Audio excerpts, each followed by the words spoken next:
There once lived a young man whose life was marked by absence. Orphaned at a tender age, he grew up in the shadows of an unkind world, learning to survive on little more than scraps of hope. His days were spent in toil, laboring under a boss whose words stung more than the tasks at hand. Each evening he returned to the same cramped room, its walls closing around him like the hands of fate. There, he would prepare his meager meal: 4 flatbreads, a handful of boiled vegetables, and a cup of water. It was never a feast, but it was enough to keep him going, barely. For years, this was his existence. He learned to expect nothing and to count every small mercy.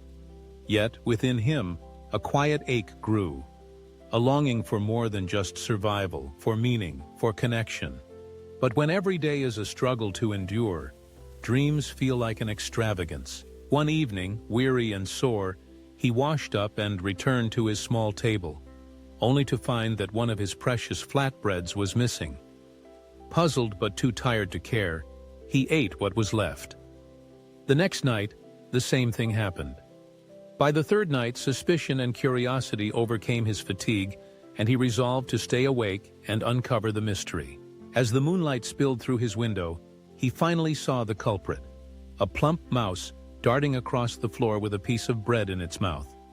But what happened next was stranger still. The mouse paused, looked up at him, and spoke in a clear, gentle voice. "Brother, why do you stop me? I only take the portion fate allows me." The young man stared, stunned into silence.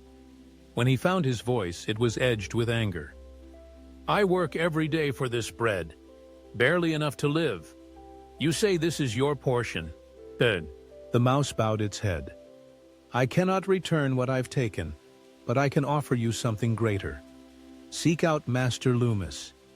He holds the answers that can transform your spirit." Skeptical but with nothing left to lose, the young man decided to follow the mouse's counsel. He took a rare 5 days off work, packed a small bundle, and set out on a journey towards the unknown. The road was long and uncertain, but as he traveled, he found himself in the company of those who, like him, were searching for answers. On the first night, seeking shelter from the cold, he came upon a crumbling old mansion. The owner, a gray-haired man with sorrowful eyes, asked where he was headed. When the young man replied, the old man's face lit up with hope. "If you see Master Lumis, ask him this. My daughter hasn't spoken a word in 20 years. When will she find her voice again?" The young man nodded and promised to carry the question. The next day he climbed into the snowy mountains. There, shivering in the icy air, he met a sage meditating with eyes closed and heart open. When the young man explained his quest, the sage made a simple request. "Please ask Master Lumis for me. I have meditated for 500 years, but still cannot enter the heavens. Why?" "Ah, na hai shou." The young man agreed, and the sage smiled, using his wisdom to guide him safely through the treacherous mountain pass. On the third day he reached a wide, rushing river. There seemed no way to cross until a giant tortoise emerged from the water, its shell glistening in the sun. "Where are you going, young one?" the tortoise asked. "I am seeking Master Lumis," the young man replied. "Then please, ask him this for me. I have spent 400 years in this river, longing to become a dragon. When will it happen?"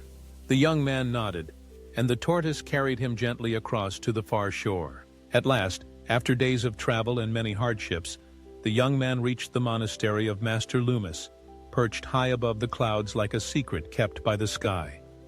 The master, wise and serene, greeted the pilgrims who had gathered. "I will answer only 3 questions," he declared. "Choose wisely." The young man's heart pounded as he realized the weight of his task. He carried 4 questions, one from the mansion owner, one from the sage, one from the tortoise, and one of his own. How do I escape the emptiness of my life? He closed his eyes, took a deep breath, and made a choice that would change everything. He let go of his own question, choosing instead to ask on behalf of the others. Master Lumis listened patiently, then spoke.